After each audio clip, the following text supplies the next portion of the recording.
My name is Isabella, and at 32, I found myself returning to the one place I swore I never would. Napa. Not after the way I left. Yet here I was, under the glow of vineyard lights, sitting at the far edge of my brother's wedding reception like an afterthought. My father stood at the head table, Antonio Romero in his finest form, glass raised, voice deep enough to silence the crowd. "Tonight," he said, "is about legacy. My son Marco and his beautiful bride carry our family name forward.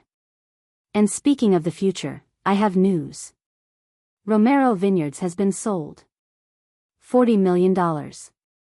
Finalized this morning." Gasps. Applause. His smile widened. Then he turned his gaze toward me, savoring the pause. "As for inheritance," he said smoothly, "Sophia and Marco are provided for. But Isabella," his smirk cut sharp. "You get nothing." The laughter rolled through the entire room. I stayed still. "Who's buying it, Dad?" He chuckled, proud of himself. "Sierra Partners. One of the biggest vineyard groups in California. They move fast." I smiled and raised my glass. What happened next made the room fall silent. Every eye turned to me, and the stillness that followed was the sweetest sound I'd ever heard. If you've ever been told you're not enough by the very people who should have believed in you, you'll want to hear this.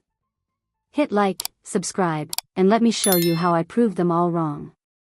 From the outside, the Romeros looked like a family carved out of marble.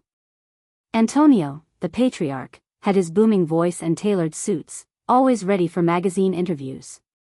My mother Celeste glided through charity galas, her pearls always perfect, her smile controlled.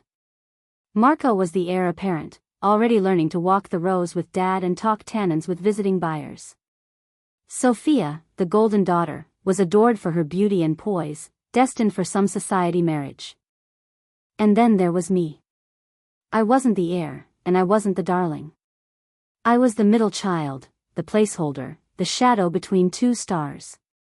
It wasn't that I lacked ambition. If anything, I wanted too much. By the time I was 12, I was running experiments in the basement with beakers and yeast cultures, trying to understand fermentation better than the glossy brochures my father handed to distributors. While Marco was learning to swirl a glass and pontificate about legs, I was keeping notebooks full of chemical reactions, tracking how temperature shifts changed the flavor of small trial batches I'd hidden away. I thought he would be proud. One night, I showed him a mock report I had made, comparing different yeast strains for efficiency. I thought maybe, just maybe, he'd see the future in my scribbled graphs. He didn't even look up from his glass of Cabernet. "Don't mistake your school experiments for real winemaking, Isabella," he said. His voice was even, practiced, like a blade that had been sharpened too many times. "This vineyard isn't a laboratory. It's heritage. Legacy. No amount of tinkering will change that. Don't think a few classes will make you more valuable than Marco or Sophia. They fit. You don't." I nodded. Swallowed hard. And that night, I poured the samples down the drain. But the truth burned inside me. I wasn't wrong. I was just invisible. My mother's silence made it worse. Celeste was the perfect hostess, never contradicting my father, never breaking the performance of grace. When I asked her once why she never defended me, she only smoothed the linen on the table and whispered, "You're strong, Izzy. Stronger than you know. You'll be fine." But I didn't want to be fine. I wanted to be seen. When it came time for college, Marco was sent to Davis to study enology. Sophia pursued business management to prepare for philanthropy and image.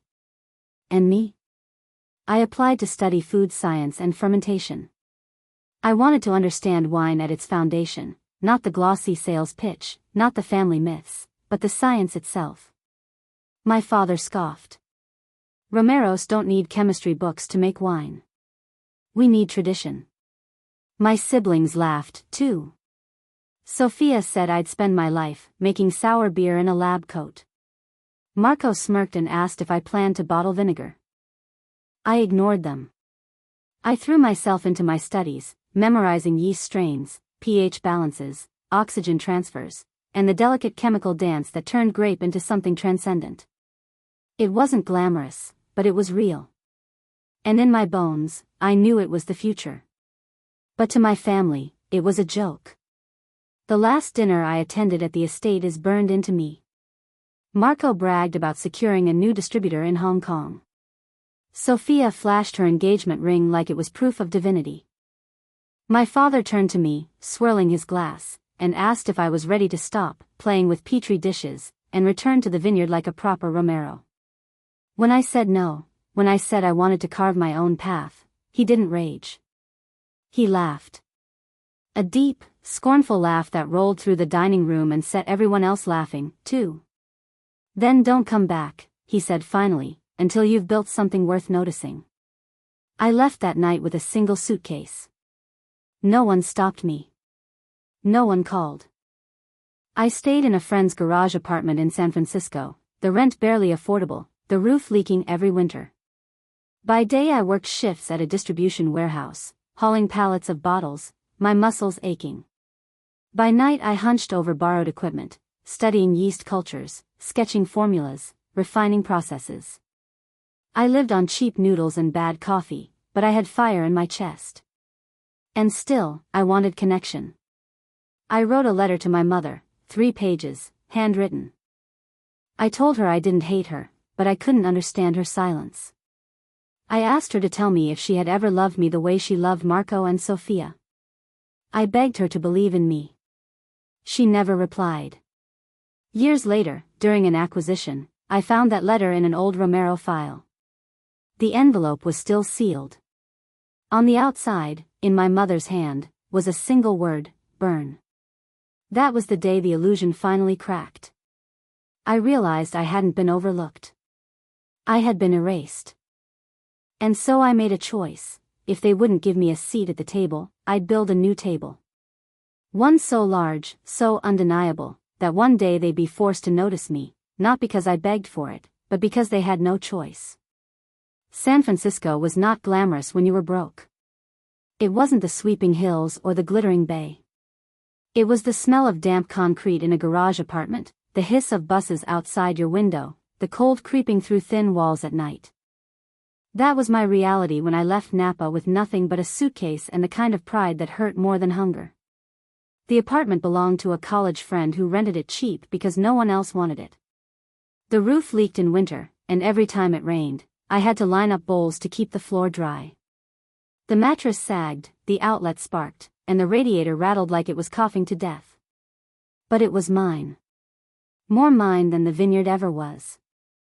By day, I worked at a distribution warehouse on the docks. 12-hour shifts, hauling cases of wine and liquor that weighed more than I did. My palms blistered, my back ached, and the foreman barked orders without looking anyone in the eye. I was just another body in steel-toed boots. By night, I opened my laptop and studied. Fermentation reports, logistics manuals, export regulations, I devoured them all. I ran experiments with small yeast cultures in jars, adjusting temperatures and pH with whatever makeshift tools I could afford. I wasn't just learning the science anymore, I was learning the business behind the bottles. Distribution routes, vendor contracts, the hidden machinery that moved wine from vineyard to glass. No one cared. That was the point. In the warehouse, I was invisible. In the city, I was anonymous. And for the first time, that anonymity gave me space to breathe. But anonymity doesn't pay bills. I pitched early ideas for scalable fermentation systems to investors, men in sleek offices who looked at me with polite smiles that hid their dismissal. One asked if I had a husband who could present on my behalf. Another told me my work was a hobby and suggested I find a safer career path. 5 firms ignored me completely. The worst was the one who pretended to believe in me. A man named Leland, who claimed he wanted to back my project. He wore expensive watches and spoke in promises. He signed preliminary papers, posed for photos, even talked about press releases. Then, the day before my first system was set to go live, he pulled out. No explanation. Just gone, along with the money I'd scraped together. I stared at my empty bank account that night, my chest hollow. I couldn't make rent. The warehouse shifts barely covered food. My work, my proof that I wasn't a failure, was slipping away. I remember standing in front of the cracked mirror in my bathroom, gripping the sink until my knuckles went white. My reflection looked like a ghost, gaunt, dark circles under my eyes, hair limp, skin sallow from stress. My chest rose and fell too fast, and for a moment, I thought I might collapse. But then something quiet came over me. Not rage, not despair. A cold certainty, sharper than anything I'd ever felt. "I'll build it again," I whispered. My voice didn't shake. "And this time, no one will stop me."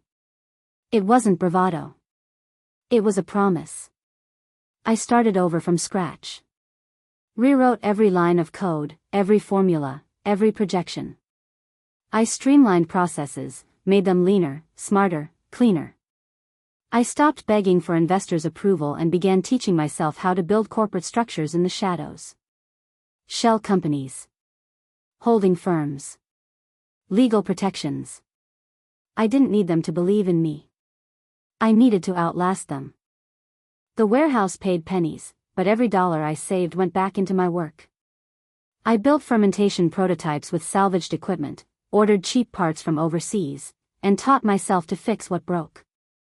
I studied contracts, memorized loopholes, and watched the logistics world like a predator watching prey.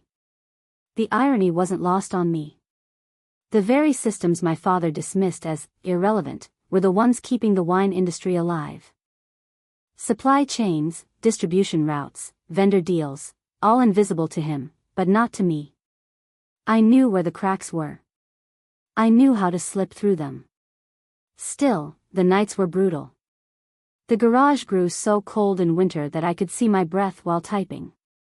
The radiator broke twice, and I built a makeshift heater from scrap wiring to keep my yeast samples alive. I lived on ramen and instant coffee.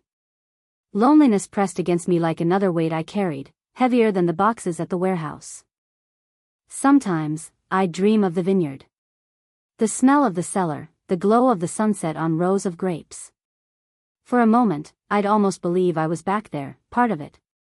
But then I'd wake, and the cracked ceiling of the garage reminded me, I had been erased. But ghosts don't stay gone forever. It was in that exile, in that hunger, that cold, that silence, that the shape of my future took form. Sierra Partners didn't exist yet, not by name. But in that room, with my laptop glowing against the dark, I was laying its foundation. And I promised myself, when I returned, it wouldn't be for a seat at their table. It would be to buy the whole damn thing. The turning point came on a rainy afternoon when I realized that my name, Isabella Romero, was an anchor. Every time I walked into a room with it, people heard "daughter of Antonio Romero" and judged me by his shadow. Some thought I was privileged. Others thought I was estranged. But none of them saw me for myself. So, I buried her. The name I chose was Elena Cruz. Simple, sharp, untraceable. Elena sounded strong. Cruz had weight, like a foundation that couldn't be moved. It wasn't a disguise as much as armor. With it, I could negotiate without history dragging me down. Elena had no past. Elena only had a future. The first thing Elena did was hire a lawyer. Not a cheap one, but one who specialized in anonymity.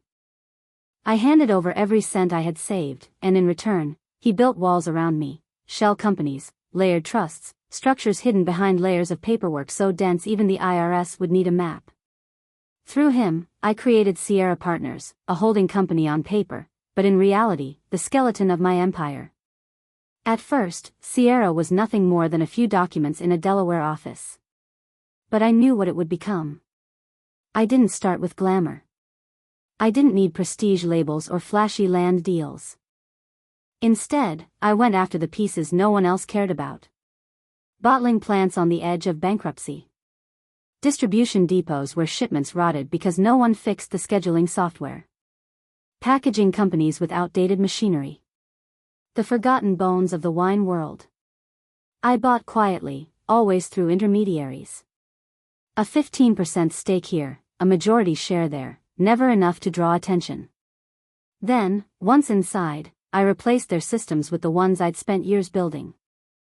Fermentation tracking that cut costs. Automation schedules that turned waste into profit.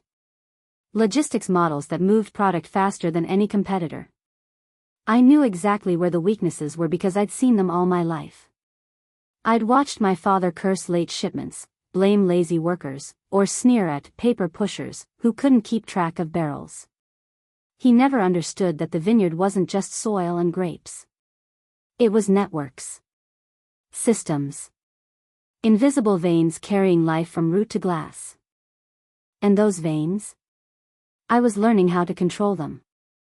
Within 3 years, Sierra Partners was unrecognizable. What had started as scraps became an intricate web of suppliers, shippers, warehouses, and technology pipelines. If you looked closely, you'd see 10 different companies. In truth, they were all one hand. My hand. But no one connected Elena Cruz to Isabella Romero. Investors speculated that Sierra was a private equity fund. Journalists guessed it was a European consortium. Industry insiders whispered about a faceless board. No one looked at the daughter who had left Napa in disgrace. That anonymity gave me freedom. Freedom to buy without scrutiny. Freedom to maneuver without gossip. Freedom to grow without anyone trying to tear me down. The real breakthrough came when I targeted a regional cooperative that handled distribution for half a dozen family vineyards, including my father's. I didn't buy them outright. I didn't need to. A controlling interest was enough. Overnight, Sierra became the invisible artery pumping Romero wines into restaurants, shops, and hotels across the West Coast. Marco bragged at family dinners, ones I was no longer invited to, that their distribution had never been smoother. Sophia gushed about how Romero wines were appearing in magazines again, praised for efficiency and reach.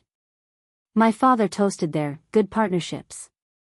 None of them realized those partnerships were with me. It was intoxicating, that silence. Knowing I was weaving threads around them while they clinked glasses, blind. But I didn't celebrate. Not yet. Because this wasn't about vengeance, not fully. It was about building something they couldn't take from me. Something that existed because of me, not despite me. Still, I won't pretend I didn't feel a flicker of satisfaction. Every contract they signed, every deal they toasted, was one more knot tightening in the web I had spun. And Daniel, my brother-in-law, the one who had married Sophia and slipped into the family business like it was his birthright, was sloppy. Too eager. He signed vendor agreements without reading the fine print, bragging about the discounts he had negotiated. Discounts that funneled straight back into Sierra's structure. He thought he was clever when he asked for consulting fees, on the side, creating fake firms to skim money off the top. He didn't realize I had accountants tracing every cent, every falsified invoice. I let him. I wanted him deeper in the snare before I pulled the rope. By then, Sierra wasn't just a company. It was a presence, a shadow moving through boardrooms and warehouses alike. And I, Elena Cruz, was untouchable. But Isabella? She was still the ghost of the vineyard. To them, she was gone, erased, irrelevant. Which was exactly how I wanted it. Because when the time came to return, it wouldn't be to knock on their door. It would be to show them I'd already taken the keys. Power doesn't always arrive with fanfare. Sometimes it slips in quietly, like fog in the valley, until one day you realize the entire landscape has changed. That was how Sierra Partners grew. Not by headlines, not by bold announcements, but by becoming the air my family breathed without realizing it. By the 4th year, Sierra controlled 3 of the main bottling facilities in Northern California. I had stakes in 2 shipping companies that handled exports to Asia and Europe. I'd acquired a packaging firm that specialized in cork and glass. None of it looked connected. None of it bore my name. But together, they formed a lattice that held Romero Vineyards upright. The irony was exquisite. My father thought he was preserving independence by refusing partnerships with flashy outsiders. He toasted their resilience at every gala.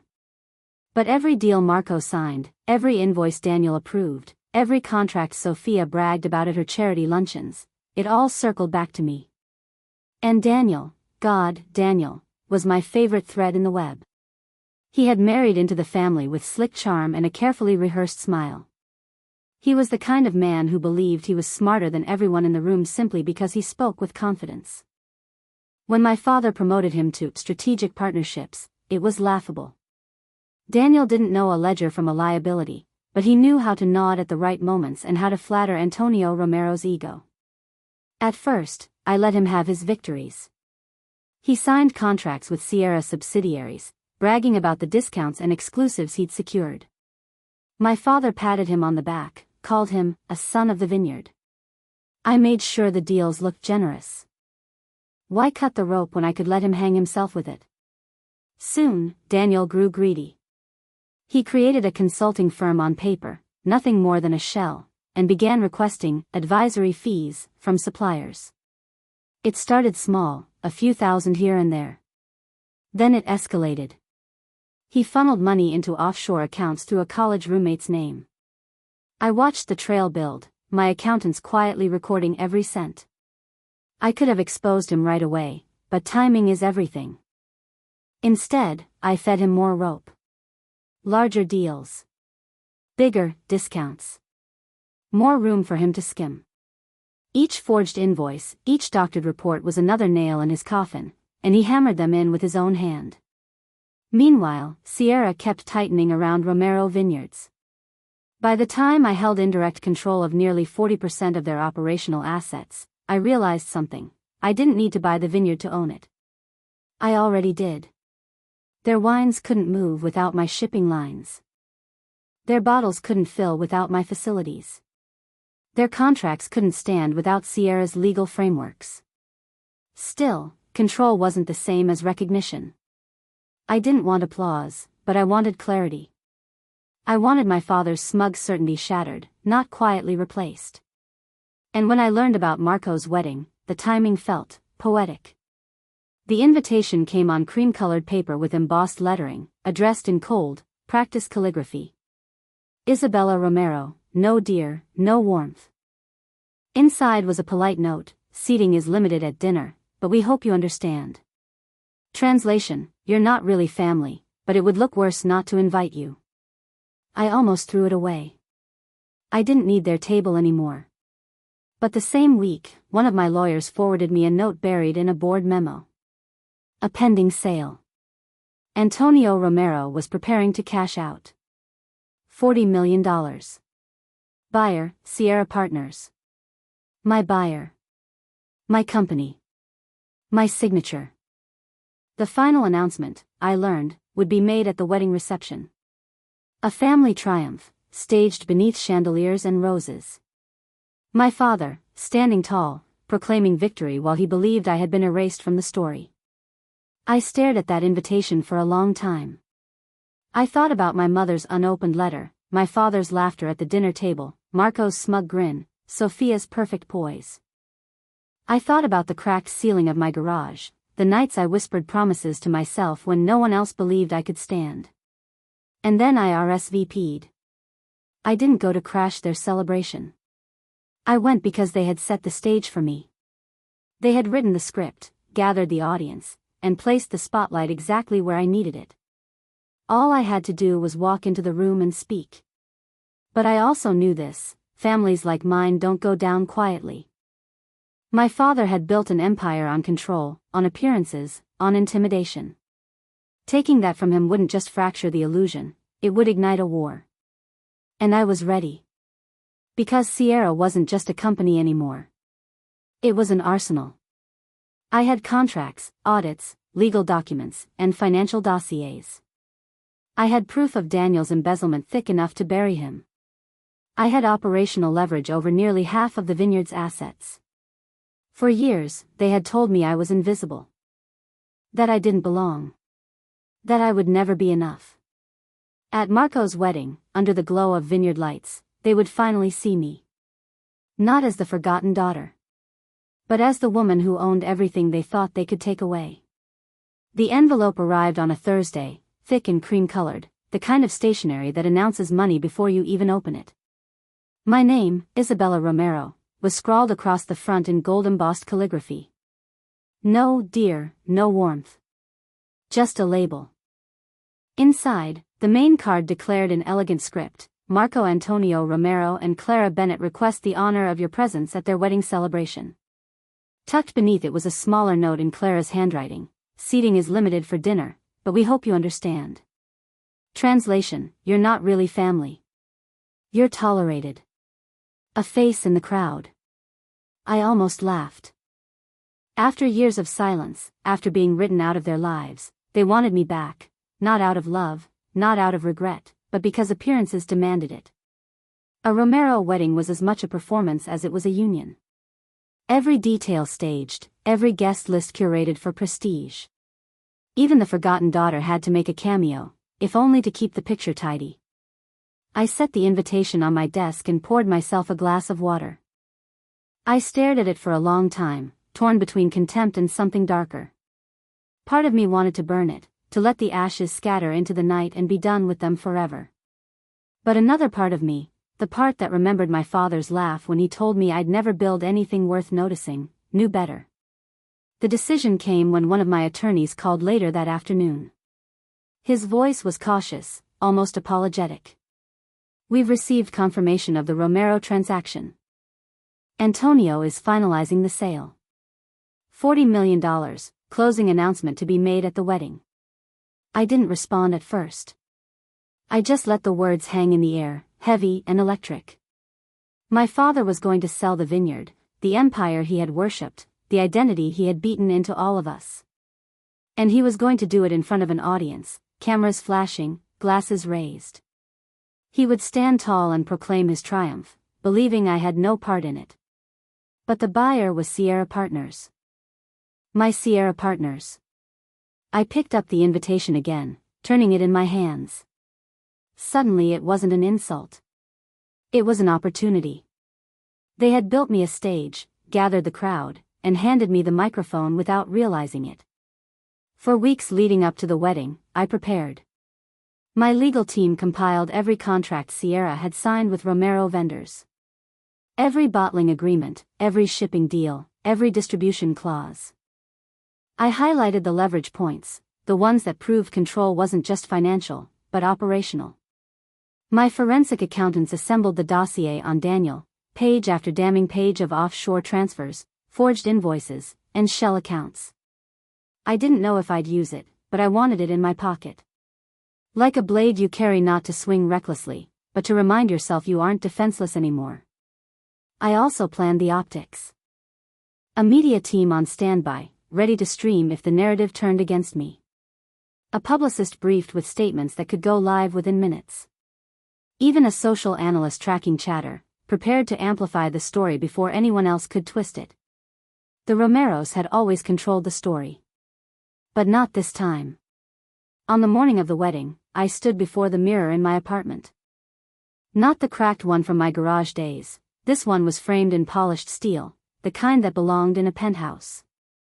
I smoothed the fabric of my navy dress, understated but strong. No glitter, no silk, no attempt to outshine a bride. I didn't need spectacle. I needed presence. As I clipped the clasp of a simple bracelet around my wrist, I thought about the girl who had left Napa with a suitcase and a letter that went unread. I thought about the nights I whispered promises to myself while shivering in the cold. And I thought about the vines, twisting endlessly in neat rows, as if they had been waiting for me to come back. Not as Isabella, the invisible daughter, but as Sierra, the architect of their future. I slipped the folder of documents into my bag, checked my phone for updates from my team, and walked out the door. Let them toast. Let them smile. They had no idea who they had just invited into the room. The vineyard glowed that night like something out of a magazine.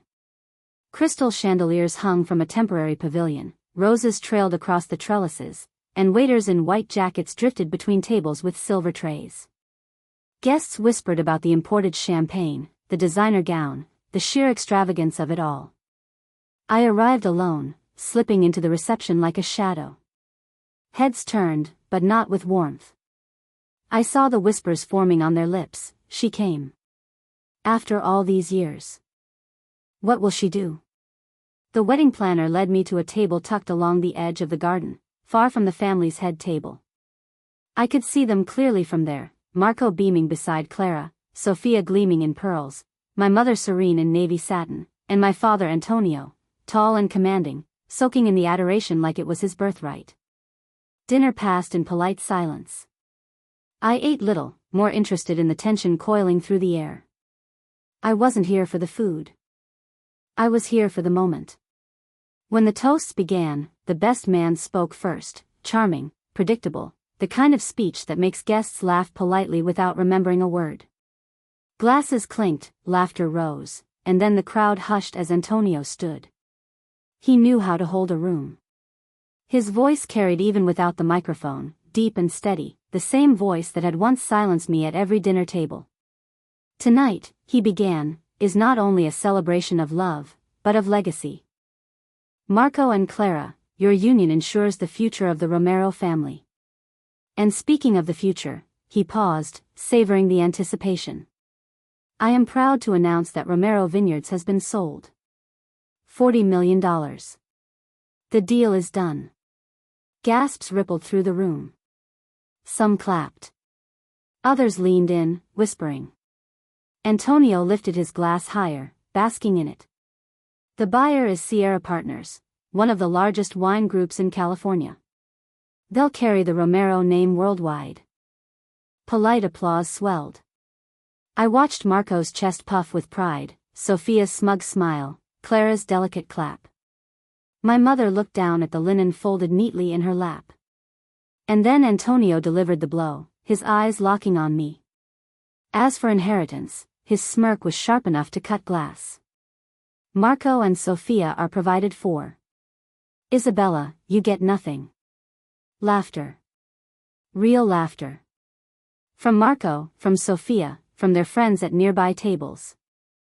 Even Clara pressed her lips into a smile she couldn't quite hide. I rose slowly. My napkin slipped to the grass, forgotten. My glass remained steady in my hand. Who's buying it, Dad? I asked, my voice calm, clear enough to carry. Antonio chuckled. Sierra Partners. A fine company. Aggressive, ambitious. They move fast. I nodded once. Raised my glass. And then I said, then allow me to congratulate myself. The laughter faltered. Forks dropped. The band stopped mid-note. I am Sierra Partners. The silence that followed was electric. My father blinked, confusion tightening into something darker. Sophia's smile collapsed. Marco froze. Clara gasped softly, her hand still on her glass. I didn't flinch. I reached into my bag, pulled out a folder embossed with Sierra's seal, and held it up for the room to see. Every contract. Every signature. Every approval. Sierra Partners is mine. You didn't sell Romero Vineyards to a faceless firm, Father. You sold it to me. The room broke into murmurs, shock rippling like wildfire. Phones came out. Guests filmed, whispering frantically. Antonio's face twisted, pride curdling into rage. No, he barked. That's not possible. I met their CEO, Elena Cruz. A woman in her 40s. You're not. Elena Cruz, I cut in, my voice steady, is a name I created. A name that built the empire you didn't believe I could. You never looked past the paperwork. You never considered that the daughter you dismissed might be the one holding the pen. Gasps again. Someone dropped a glass. Marco's face flushed crimson. Sophia stared at me as if seeing a ghost. But I wasn't done. I reached for the second folder, slimmer, marked confidential. There's another matter, I said, letting the silence thicken. A matter of theft. The crowd shifted uneasily. Antonio stiffened. Marco frowned. Daniel, the man Sophia had married, shifted in his chair, color draining from his face. This, I said, holding up the file, is a dossier compiled during a scheduled audit. It contains evidence of misappropriation of company funds, falsified invoices, shell accounts offshore. All orchestrated by one man. I didn't point. I didn't need to. Every eye turned to Daniel. His face went pale, sweat glistening at his temples. This is insane, he sputtered, standing halfway. She's making this up. I nodded toward the back, where my attorney stepped forward, accompanied by 2 auditors. A laptop flickered to life, projecting email chains, wire transfers, spreadsheets filled with Daniel's fingerprints. The room erupted in gasps. Guests covered their mouths. Someone whispered too loudly, 2 million. I looked at Daniel, calm as ever. You have 2 options. Resign and return the stolen funds, or this goes to the district attorney tomorrow morning. He looked to Sophia, desperate. Say something. Tell them. But Sophia didn't speak. She was staring at me, eyes wide, lips trembling. And then, so softly I almost didn't hear, she whispered, I knew. The room froze again. You what? Marco hissed. Sophia's eyes filled with tears. I knew she was Sierra. Weeks ago. I saw a memo. I recognized her signature. I didn't say anything because, her voice broke. Because I was jealous. The silence that followed wasn't polite. It was jagged. The cracks in the Romero facade had split wide open, and the whole room was staring into them. For the first time in my life, I didn't feel invisible. For the first time, they all saw me. Victory tastes strange. It isn't champagne bubbles rising in your throat. It isn't applause. For me, that night, it was silence, the stunned kind that follows an earthquake, when no one knows if the ground will shake again. After my announcement, the wedding unraveled. Guests whispered behind raised hands, some slipping out early to avoid being caught in the fallout. Marco stormed away with Clara, furious but powerless. Sophia sat rigid, tears drying on her cheeks. Daniel sulked in the corner, clutching the resignation papers my attorney handed him, knowing the walls had closed in. And my father didn't move. He stood stiff, jaw locked, staring at me as if sheer force of will could undo what I'd just done. I left before the night ended. I didn't need to stay and watch the ashes settle. I had already lit the match. But the strange part was this, I didn't feel finished. I felt a coil in my gut, tight and uneasy. Because men like Antonio Romero don't accept defeat easily. He'd built his life on control, and I'd just taken it from him in front of everyone. I knew he would try something. I just didn't know how soon. The answer came 3 nights later. I was in my office, glass walls overlooking the harbor, the city glowing beneath me. My legal team had left for the evening, and I sat alone, combing through the final transaction files of the Romero acquisition. Page after page, contract after contract, everything airtight. And then, buried deep in a digital folder, I found it. A draft I hadn't authored. A clause I hadn't approved. At first glance, it looked like legal filler, wordy, technical, the kind of thing most people skim. But I'd trained myself to read the fine print. The clause stated that in the event of a board conflict initiated by any shareholder with more than 40% ownership, that members' voting rights would be suspended pending arbitration. In plain English, if I ever challenged Sierra's board publicly, I'd lose my vote. My power. My stomach turned cold. I checked the metadata. The last edit hadn't come from my legal team. It had come from Lena Foster, a venture capitalist who held a minor stake in Sierra and who had once positioned herself as an ally. The timestamp was 3 days before the wedding. I dug further. Buried emails confirmed my fear. Lena and Antonio had been in contact. They had a plan. Once the sale was finalized, they would use that hidden clause to box me out, slowly shifting control back to original stakeholders. I wanted to laugh. They thought they were clever, poisoning the well before I even drank. But then I saw the mistake.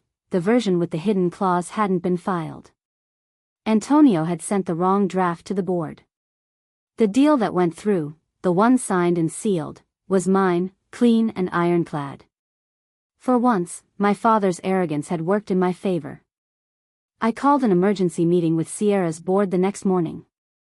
They dialed in from New York, London, Hong Kong, faces pixelated across the screen, expressions curious. Lena appeared too, all confidence, until she saw me share my screen. I walked them through the documents. The altered draft. The metadata trail. The emails between Lena and Antonio, plotting to undermine the very company they just congratulated me for building. My lead counsel spoke next, crisp and decisive. This is clear evidence of attempted fraudulent interference with shareholder governance. The board voted swiftly. Lena was removed from her position, her shares converted to silent equity with no voting power. Antonio was issued a formal cease and desist, barred from any future involvement with Sierra or Romero operations. Just like that, they were finished. When the call ended, I sat back in my chair, exhaling slowly. Not in relief. Relief is what you feel when danger passes. This was something colder. Clarity. They had seen me coming, and I still beat them. Later that week, I met my mother beneath the old sycamore tree by the church. No audience, no chandeliers, no performance. Just us.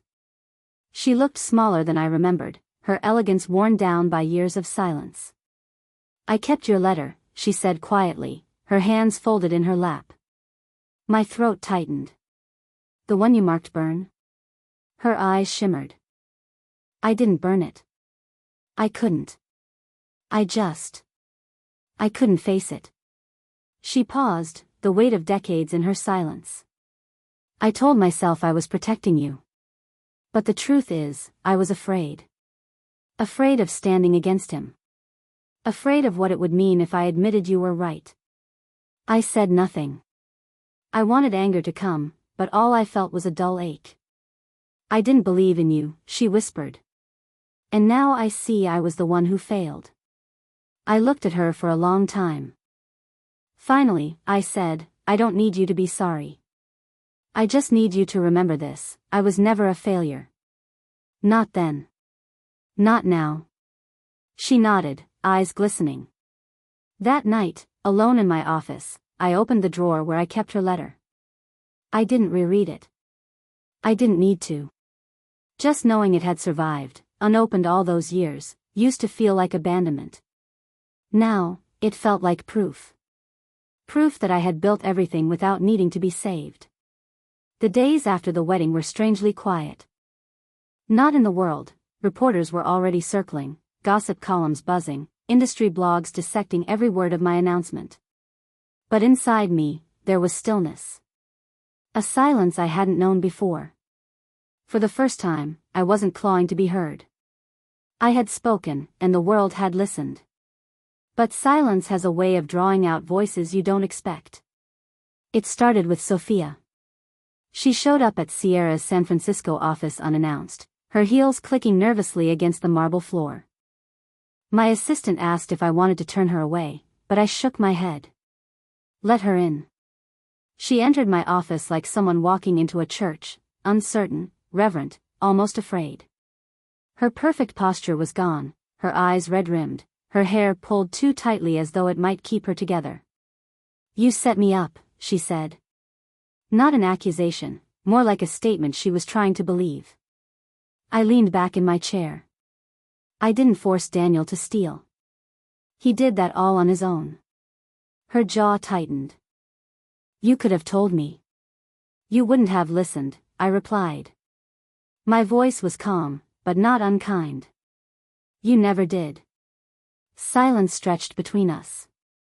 Finally, she sank into the chair opposite mine. "I was jealous," she admitted, her voice cracking. "You were always different, and I hated you for it.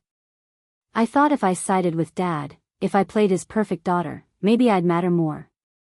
But he never really saw me either. That admission startled me more than her tears. For so long, I had painted Sophia as flawless, untouchable. I had never considered that perfection might be its own prison. She wiped her eyes quickly, as if ashamed.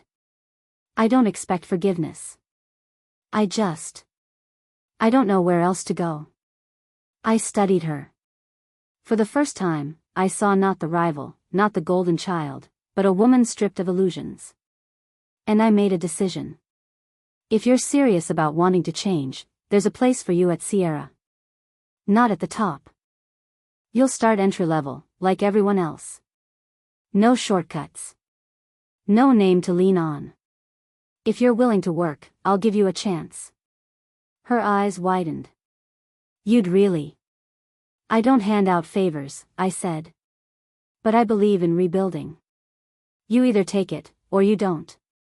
She nodded, tears slipping down her cheeks again, but this time she didn't hide them. After she left, I sat in the quiet and thought about how strange redemption could look. It wasn't fireworks or applause. Sometimes it was just a broken sister asking for a chance. A week later, I received a letter. Not an email, not a legal notice, an actual letter, handwritten. From my mother. The handwriting was as elegant as ever, the same loops and flourishes I had memorized as a child. But the words were trembling, unsteady. Isabella, it began. I should have spoken long ago. I told myself silence was protection, but it was cowardice. I watched you fight for scraps of recognition, and I stayed still because it was easier. I see now that I failed you more than your father ever did. He denied you openly. I denied you quietly. And silence wounds deeper than words. I set the letter down, my chest tightening. I cannot undo the years I was silent. But I will not be silent anymore. Whatever role you will allow me, I will take it. Even if it is nothing more than witness. I need you to know, I did love you. I was just too weak to show it. I folded the letter carefully, placed it in the same drawer where her old note, the one marked burn, still sat. Two versions of my mother, the woman who erased me, and the woman who finally found her voice. That night, I walked the harbor alone, the city lights reflecting on the dark water. I thought about Marco, silent since the wedding, no doubt clinging to the ruins of his pride. I thought about Sophia, sitting at a desk in Sierra's entry program, learning spreadsheets instead of sipping champagne. I thought about my mother, pen finally trembling truth onto paper. And I thought about myself. For so long, I had chased one thing, to be seen. To be acknowledged. But standing there, with the cool wind on my face, I realized something new. I didn't need their validation anymore. I didn't need their applause. I had built something stronger than their approval. I had built myself. The silence had finally broken, not with a roar, but with the simple truth that I was no longer invisible. And for the first time, I didn't feel like a ghost haunting the vineyard. I felt like the one who owned it. The boardroom wasn't a place for sentiment. No roses, no chandeliers, no forced laughter around polished oak. Just glass, steel, and the low hum of the city far below. It was a different kind of stage, but one I had chosen for myself. I sat at the head of the table, the Sierra Partners board gathered around me. Some faces were cautious, others eager. All of them were waiting for me to lead. Not as the forgotten daughter, not as the Romero they once ignored, but as the woman who had built the company they now depended on. As I looked at the agenda spread before me, expansions into Europe, new sustainability projects, diversification into food sciences, I thought of my father. He would have waved a hand at these items, dismissed them as irrelevant details. To him, wine was soil, sun, and legacy. To me, it was also logistics, science, technology, the veins and arteries that kept the body alive. And I had spent years learning to control those veins until they answered to no one but me. When I spoke, the room stilled. My voice carried, not loud, not demanding, but certain. I guided discussions, cut through hesitation, redirected egos. No one laughed, no one dismissed me, no one asked me to prove my worth. For the first time, I wasn't fighting to be heard. I was the voice everyone leaned in to hear. After the meeting ended, I remained at the table for a moment, fingers resting lightly against the polished surface. A memory rose, sitting at my father's dining table as a teenager, offering ideas he ignored, staring at the wine glass he swirled instead of looking at me. Back then, I thought if I just worked harder, studied more, begged longer, maybe he'd finally see me. Now I understood, I hadn't needed his eyes on me. I had needed my own hands building. Through the glass wall, I watched the harbor. Ships cut across the water, steady and relentless, carrying goods to places that had once seemed unreachable. Just like me. Somewhere in Napa, the vines still curled in neat rows. My father would be pacing the house, trying to rewrite the story, but the world already knew the truth. Marco would cling to his pride, Sophia would be stumbling through spreadsheets at Sierra's entry program, and my mother, perhaps she would be holding a pen, finally learning to use her voice. And me? I wasn't the invisible daughter anymore. I had become the architect. The one who turned exile into empire. The one who proved that being erased doesn't mean being gone. It means you have the freedom to rewrite yourself in silence, until the day you return not as a shadow, but as the one who owns the light. I left the boardroom that evening not with triumph swelling in my chest, but with something steadier. Clarity. I didn't need their approval. I didn't need revenge. I had the head of the table. And I would never give it up. That's my story, but I know I'm not alone. What's yours? Share it in the comments, I'd love to hear.